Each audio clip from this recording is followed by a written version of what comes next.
Pria yang menjadi pusat perhatian politik Israel yang naik ke panggung tadi malam, Gadi Eisenkot, penantang utama Benjamin Netanyahu, meluncurkan kampanye pemilu partainya dengan pesan utama persatuan. Kali ini tanggung jawab ada pada kita. Apakah kita akan menutup mata terhadap bencana yang menimpa kita? Apakah kita akan menerima perpecahan yang terus berlanjut dan berlari menuju bencana berikutnya? Atau kita akan pulih dan membangun kembali? Eisenkot telah muncul sebagai pemimpin kubu oposisi Israel, dengan partainya Yeshar melonjak dalam jajak pendapat pemilu dalam beberapa minggu terakhir. Karena partai mantan Perdana Menteri Naftali Bennett telah merosot, hal ini menempatkan Eisenkot saat ini sebagai alternatif bagi Perdana Menteri saat ini, Benjamin Netanyahu. Sebuah negara yang akan memperkuat posisinya di dunia dan memperluas lingkaran perdamaian di sekitar kita. Sebuah negara yang akan menjadi magnet dan sumber kebanggaan bagi orang Yahudi Di seluruh dunia. Eisenkot adalah mantan kepala militer Israel yang putranya sendiri gugur dalam pertempuran pada Desember 2023. Eisenkot juga seorang politisi berpengalaman, tetapi masih terasa baru bagi banyak warga Israel dibandingkan dengan yang lain yang mencoba menjatuhkan Netanyahu. Ini adalah kepemimpinan yang bagi mereka, kata tanggung jawab dan contoh pribadi adalah hal yang asing. Yang hatinya begitu dingin, sehingga menolak untuk bertanggung jawab atas kegagalannya. Pemilu diperkirakan akan berlangsung pada akhir Oktober, yang menurut standar Israel merupakan kampanye yang panjang. Eisenkot harus mampu menghadapi pengawasan dari media dan lawan-lawan politiknya. Eisenkot juga harus memutuskan apakah para pemilih menginginkan seorang pemersatu atau seorang petarung untuk menghadapi kelompok kanan Israel. Jadi, mari kita lihat jajak pendapat terbaru menjelang pemilu di Israel pada akhir Oktober. Sebuah jajak pendapat baru menunjukkan bahawa meskipun sebagian besar warga Israel sangat mendukung pemerintahan persatuan nasional yang luas, masih ada perpecahan mendalam mengenai siapa yang seharusnya memimpinnya.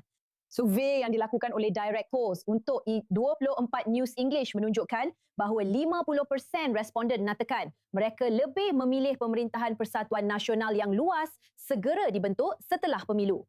Sebanyak 23% mendukung koalisi sayap kanan yang sempit dengan partai-partai ultra-ortodoks, sementara 27% menginginkan koalisi sempit dari kubu tengah kiri yang didukung oleh Partai Islam Arab Ram.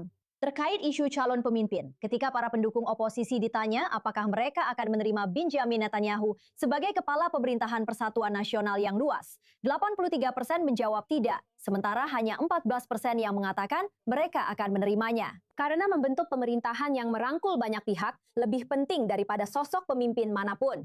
3% masih ragu-ragu, dan ketika para pendukung koalisi ditanya apakah mereka akan menerima Gadi Eisenkot sebagai kepala pemerintahan persatuan, 70% menolak gagasan tersebut, sementara 22% mengatakan mereka akan mendukungnya demi persatuan nasional. 8% mengatakan mereka tidak tahu.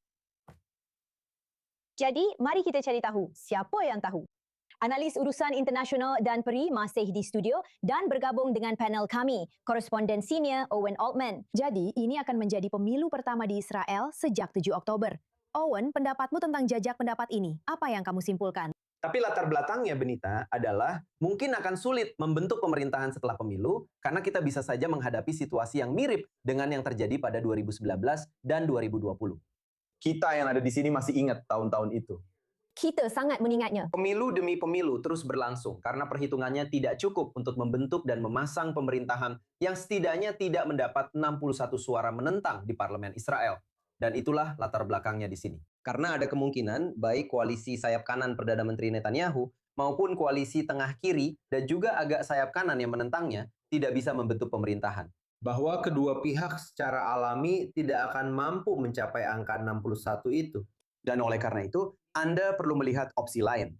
Apakah itu pemerintahan persatuan nasional seperti yang dijelaskan dalam jajak pendapat itu, atau pemerintahan yang bergantung pada dukungan dalam kasus koalisi tengah kiri, bergantung pada dukungan satu atau lain cara dari sebagian atau seluruh partai Arab. Dan Gadi Eisenkot, yang baru saja kita lihat dalam laporan itu, mengatakan dalam sebuah wawancara pagi ini. Dan dia mengulangi dalam wawancara pagi ini bahwa dia, berbeda dengan beberapa orang lain di dalam kelompoknya, bersedia memiliki pemerintahan yang terbentuk melalui abstainnya anggota Knesset Arab, yang berarti para anggota Knesset tersebut tidak benar-benar memberikan suara mendukung pemerintahan tersebut. Mereka akan abstain, tetapi pihak kanan tetap menganggap hal itu membuat pemerintahan itu tak layak, yang merasa bahwa sebuah pemerintahan tidak seharusnya bergantung pada dukungan partai-partai Arab, karena alasan yang menurut mereka berkaitan dengan peristiwa setelah 7 Oktober. Bagaimanapun juga, kita sedang menghadapi masa sulit untuk membentuk pemerintahan. Itulah perhitungan politik di Israel. Tapi masih ada 4 bulan lagi untuk kampanye, jadi kita akan belajar jauh lebih banyak. Dan Perry, apa pendapat Anda tentang hal itu dan apa yang dibawa oleh Gadi Eisenkot saat ini? Gadi Eisenkot adalah sosok yang sangat simpatik. Dia adalah mantan kepala militer. Orang-orang Israel cenderung menyukai itu, sampai mereka terjun ke dunia politik dan kemudian semua kebaikan mereka terlupakan. Tapi dia memproyeksikan sesuatu yang bertolak belakang dengan Netanyahu. Dia memproyeksikan sikap yang penuh pertimbangan, sangat sopan, dan versi tata krama yang dalam. Dia bukan pembicara yang mencolok seperti Netanyahu, dan itu telah membantu Netanyahu dalam karirnya. Tapi sekarang saya khawatir kemampuan retorika Netanyahu lebih melekat pada intrik dan tipu daya daripada hal lainnya. Dan orang-orang Israel mungkin sedang mencari seseorang yang sangat membumi. Eisenkot juga kehilangan putranya dalam perang dan seperti yang terkenal, dia tidak membiarkan hal itu memengaruhi posisinya ketika dia berada di kabinet pada bulan-bulan awal setelah 7 Oktober. Jadi dia muncul sebagai kandidat terdepan di kubu kiri. Sangat menarik bahwa dia menolak untuk ikut permainan Netanyahu yang mendiskualifikasi partai-partai Arab. Memang mungkin perlu ada diskualifikasi ini, saya harus katakan. Sejak Israel memasuki sistem dua partai, secara efektif sistem dua kubu, yaitu kubu kanan religius dan Haredim, serta Likud melawan kubu tengah kiri dan Arab. Selalu seperti itu. Dan di semua jajak pendapat, Anda akan melihat dua blok ini muncul. Netanyahu dibandingkan. Netanyahu sangat cerdik. Dia, sebelum 7 Oktober mereka mulai mendelegitimasi partai-partai Arab karena mereka bukan Zionis. Tapi coba tebak, Haredim juga bukan Zionis. Dan Haredim telah melakukan hal yang sama. Jadi saya akan bilang begini, survei yang sebenarnya harusnya melihat ini. Dan survei II24 harusnya melihat dua blok tersebut. Dan dua blok itu sekarang di hampir setiap survei, sejak Netanyahu mulai berusaha mengubah Israel menjadi otokrasi terpilih segera setelah pemilu, telah menunjukkan sekitar 70 kursi untuk oposisi dan 50 untuk koalisi. Selisih 20 kursi atau 18% itu belum pernah terjadi sebelumnya sejak tahun 1977. Luar biasa. Jadi menurut saya, Netanyahu menghadapi kemungkinan besar bahwa dia mungkin tidak akan mendapatkan mayoritas. Dia akan mencoba mendelegitimasi gagasan oposisi tengah kiri dengan cara apapun yang bergantung pada partai-partai Arab. Saya harus mengingatkan semua penonton, tidak ada yang membantah bahwa pemilu tahun 92 itu sulit. Saat itu dengan 61 kursi itu termasuk partai-partai Arab. Untuk membentuk pemerintahan yang lebih besar, dia kemudian mengajak Syas bergabung dengannya bersama beberapa pihak yang bisa diajak kompromi.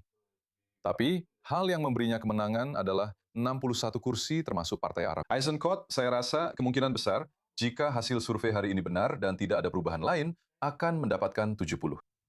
Sekarang Matt Lee Bennett, mantan Perdana Menteri, sebelumnya menjelaskan bahwa kepala gurita rezim di Teheran masih tetap berdiri, jelas mengacu pada kegagalan keamanan dalam beberapa bulan terakhir. Seberapa besar pengaruh isu keamanan ketika orang memberikan suara mereka? Saya ingin jawaban dari kalian berdua. Dan saya mulai dari kamu. Ini adalah masalah yang sangat besar. Tapi sekarang, isu keamanan juga terkait dengan kemarahan terhadap Haredim karena menolak bahkan mempertimbangkan wajib militer di tentara. Jadi, isu Haredim menjadi tercampur dengan isu keamanan. Tapi tentu saja, ini sangat besar. Itulah sebabnya, omong-omong, kamu tidak akan mendengar Eisenkot berbicara tentang penarikan diri besok dari tepi barat. Karena orang Israel memahami bahwa ada bahaya di sana. Ada kemungkinan terulangnya peristiwa 7 Oktober kali ini dari tepi barat jika hal seperti itu terjadi. Saya pikir kelompok tengah kiri secara umum akan sangat berhati-hati tentang hal ini. Membuat pernyataan yang menyiratkan bahwa mereka akan bersikap lunak terhadap musuh-musuh Israel. Dan faktanya, dalam isu seperti perang Iran misalnya, di mana rekan kita Yonatan Regev baru saja berbicara tentang apakah orang Israel siap untuk putaran ketiga, saya pikir mereka memang siap. Dan Anda akan menemukan oposisi, baik mereka masih menjadi oposisi atau sudah berada di pemerintahan, mendukung pendekatan yang sangat aktif terhadap Iran. Karena dalam isu-isu keamanan yang benar-benar mendalam, seperti kebutuhan untuk mengakhiri dukungan Iran terhadap proksi dan mengakhiri program nuklir mereka, ada konsensus yang cukup besar di Israel. Itulah sebabnya, dan ini berbahaya untuk dimasukkan ke dalam arsip penita.